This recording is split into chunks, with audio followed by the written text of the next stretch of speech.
Hello friends, आज मैं आपको बताऊंगा हाइपोथर्मिया डिजीज़ के बारे में। इसके क्या सिम्टम्स हैं, क्या इलाज है, कौन सा स्टैंडर्ड ट्रीटमेंट इसका किया जाता है।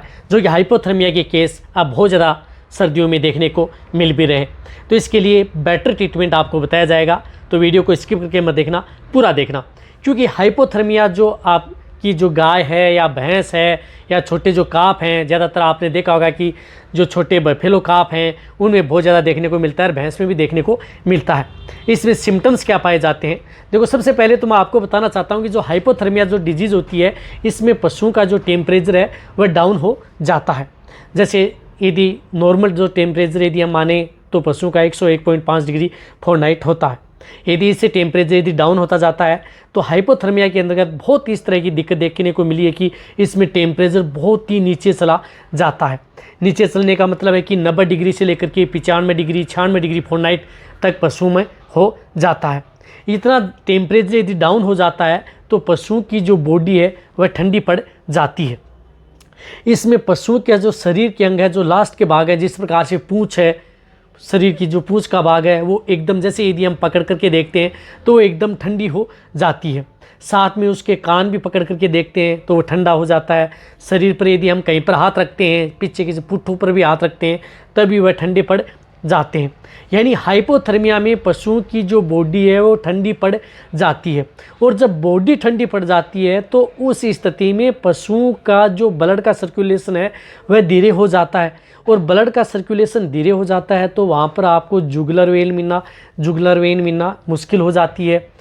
तो उस स्थिति में पशुओं को कई बार इस तरह की दिक्कत हो जाती है कि पशु गिर जाते हैं और बेहोशी हालत में हो जाते हैं। कई बार पशु ज़्यादातर इस स्टेज में बैठे रहते हैं।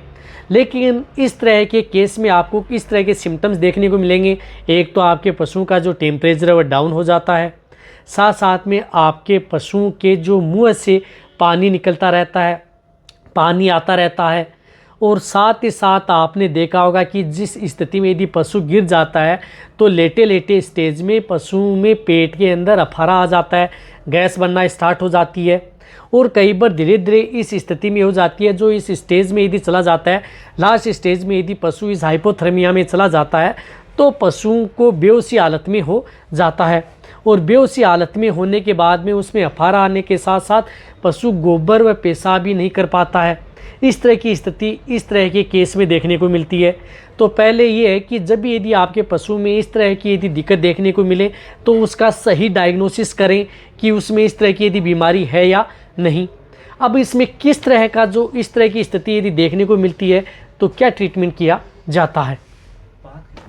इस तरह की दिक्कत में पशुओं में किस तरह का ट्रीटमेंट किया जाता है वह मैं आपको स्टैंडर्ड ट्रीटमेंट बताऊंगा। वह ट्रीटमेंट यदि आपके पास नज़दीक यदि पशु चिकित्सक है तो उनके द्वारा आप वह ट्रीटमेंट करवा सकते हैं। देखो, सबसे पहले तो मैं आपको बताना चाहता हूं कि इस तरह की जो डिजीज़ है उसके अंदर कई बार पशुओं की मौत भी हो जाती है यदि पशु समय ज़्यादा निकाल लेता है। तो ज़्यादातर आपने देखा होगा कि बफेलो काफ हैं, उनमें यदि इस तरह की दिक्कत हो जाती है, ज़मीन पर गिर जाते हैं, अफारा आ जाता है, तो उस स्थिति में यदि उसमें सही ट्रीटमेंट नहीं मिल पाता है तो उनकी डेथ भी हो जाती है। तो सबसे पहले इसमें पशुओं को दिया जाता है कैल्शियम बोरोग्लूकोनेट, यानी सीबीजी की बहुत ज़्यादा ज़रूरत इस तरह के केस में दिक्कत देखने को मिलती है। कहने का मतलब है कि जब भी यदि आपके पशु का टेम्परेचर डाउन हो तो सीबीजी। और इसको चढ़ाना कैसे है? अब सर्दियों के मौसम में पहले आप इसको कोई गर्म बाल्टी में गर्म पानी डलाएं और उसके अंदर आप इसको थोड़ी देर रखें। यानी बाहर के जो पशु का जो इंटरनल टेम्परेचर है उसके अनुकूल इसको रखना चाहिए। ठंडी की ठंडी बोतल पशु में नहीं चढ़वानी चाहिए। और रही बात, धीरे धीरे इस बोतल का प्रयोग पशु में करवाना चाहिए। तो इसमें आप इस पशु को हाफ बोतल है वह आप आईवी लगवा सकते हैं और हाफ आप इसे सबकट लगवा सकते हैं। यानी 250 ml आईवी लगवा दी और 200 ml इसको सबकट आप इसका प्रयोग ज़रूर करवाना है शुरुआती स्टेज में यदि आपको ये अच्छा रिजल्ट लेना है। तो रही बात, इसमें क्या होता है कि टेम्परेचर बहुत डाउन चला जाता है तो इसमें कोर्टिकोस्टेरॉइड हार्मोन इंजेक्शन की ज़रूरत पड़ती है। तो इसमें आप जो डेक्सोना इंजेक्शन आता है, डेक्सामेथासोन, उस इंजेक्शन का प्रयोग कर सकते हैं।